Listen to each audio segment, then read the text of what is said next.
Graça e paz, irmãos. Dando continuidade ao estudo do Salmo 119, um salmo maravilhoso, hoje abordaremos mais alguns versículos, dando a sequência a partir do verso 9. Espero que você nos acompanhe, compartilhe, comente e que Deus te abençoe. Dando continuidade, então, no Salmo 119, ali no verso 9, o salmista diz assim: De que maneira poderá guardar puro o seu caminho o jovem? Observando-o segundo a sua palavra. Esta é a pergunta mais importante que um jovem pode fazer. E não somente o jovem, você e eu também. Melhor do que perguntar que profissão teremos no futuro, no caso dos jovens, com quem eles se casarão e outras coisas, embora sejam perguntas importantes e devem buscar sabedoria no Senhor, mas buscar a vida santa independe da profissão e do estado civil. Então, o salmista fala de que maneira o jovem pode guardar puro o seu caminho. Essa tem que ser uma preocupação de todo cristão, de todo jovem. O jovem não está excluído disso. Muitas vezes o jovem pensa que isso é impossível ou que é um assunto para a vida adulta ou na velhice. Não é. A palavra de Deus fala em 2 Timóteo 2:22, Paulo falando a Timóteo: foge das paixões da mocidade e segue a justiça, a fé, a paz e o amor com aqueles que de coração puro invocam o Senhor. Eclesiastes, final do capítulo 11 e logo no início do 12, ele também fala sobre isso, que o jovem deve se alegrar, mas irá prestar contas a Deus, para lembrar do Criador nos dias da mocidade e tantos outros versículos. Então é uma pergunta tão importante, tão necessária, que você deve fazer diante do Senhor. Mas a Bíblia mesmo traz a resposta, para que não seja algo subjetivo. Para mim guardar puro é isso, para mim guardar puro é só ir na igreja, para mim guardar puro é não fazer isso, não fazer aquilo. A palavra de Deus diz que nós devemos, para que a santidade do cristão seja uma realidade, ele tem que buscar a Deus na palavra, em obediência, observar a vida dele de acordo com a palavra de Deus. Ele diz: observando segundo a tua palavra. Se nós nos afastarmos da palavra de Deus, nós não conseguiremos buscar forças no Espírito Santo para termos uma vida santa. E nisso nós perguntamos: é uma preocupação sua guardar a sua vida santa, pura diante de Deus, ou você não se preocupa com isso? Você acha que Deus não está preocupado com isso, ou que isso é impossível?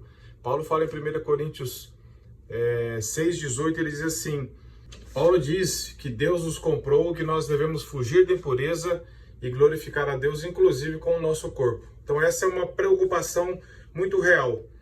E a Bíblia diz que não é olhando à distância, não é examinando a Bíblia de vez em quando, não é olhando a vida das celebridades, não é olhando o que a maioria está fazendo, não é olhando o que os artistas desse mundo estão fazendo. Isso é terrível.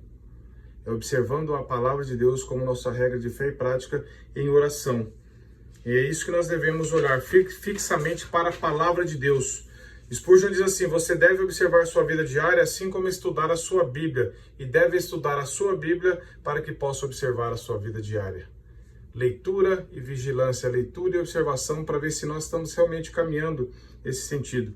Ninguém viverá em santidade por acaso, isso não acontecerá aleatoriamente. Isso, viver a vida pura e santidade, é resultado de observarmos e meditarmos na palavra de Deus diariamente na dependência do Espírito Santo. Não basta apenas ter um desejo sincero, precisamos caminhar rumo à palavra de Deus todos os dias, porque é na palavra de Deus que o Espírito Santo usa a força, usa o compromisso dele com a palavra para que nós sejamos realmente fortalecidos, nossa mente renovada, nosso coração ganho e toda a nossa vontade direcionada para obedecer a palavra de Deus. Então fique com essa verdade bíblica no seu e eu fico no meu coração para que pelo poder do Espírito nós possamos guardar puro o nosso caminho observando a palavra de Deus na dependência do Espírito Santo. Verso 10 do Salmo 119, o salmista diz assim: de todo o coração te busquei, não me deixes fugir aos seus mandamentos. Essa mesma verdade você pode ler no verso 145 desse salmo. Nós não podemos nos contentar com uma busca negligente, esporádica, de vez em quando, relaxada. nós devemos buscar a Deus de todo o coração. Essa expressão coração na Bíblia diz com todo o nosso desejo, nossa força, nossa intenção, para que a palavra passe pela mente e atinja toda a nossa vontade, todo o nosso ser, mudando nossa vontade, desejo, emoções, afetos. E essa expressão é muito usada pelos salmistas. Ao longo dos salmos nós vamos ver.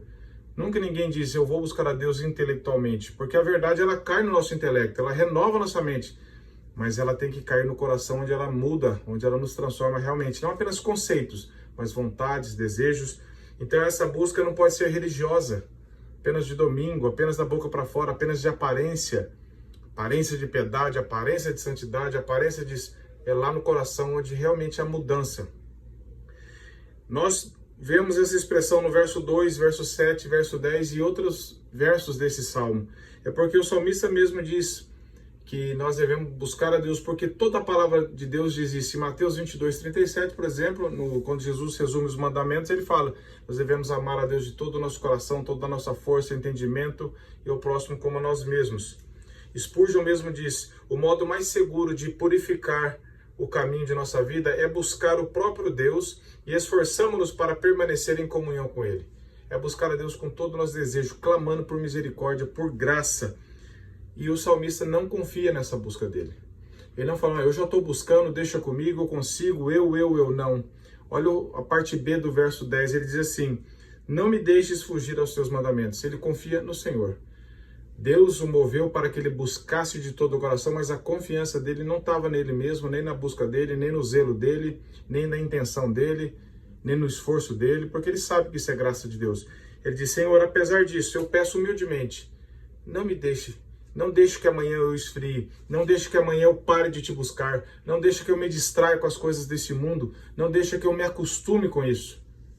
Senhor, me preserva no teu caminho. É uma oração que todos nós devemos fazer. Verso 118 também desse salmo expressa essa mesma realidade. E no verso 11 ele diz, guarda no coração as tuas palavras para não pecar contra ti. Mesma verdade no Salmo 37, verso 31. É um versículo tão curto, mas tão importante.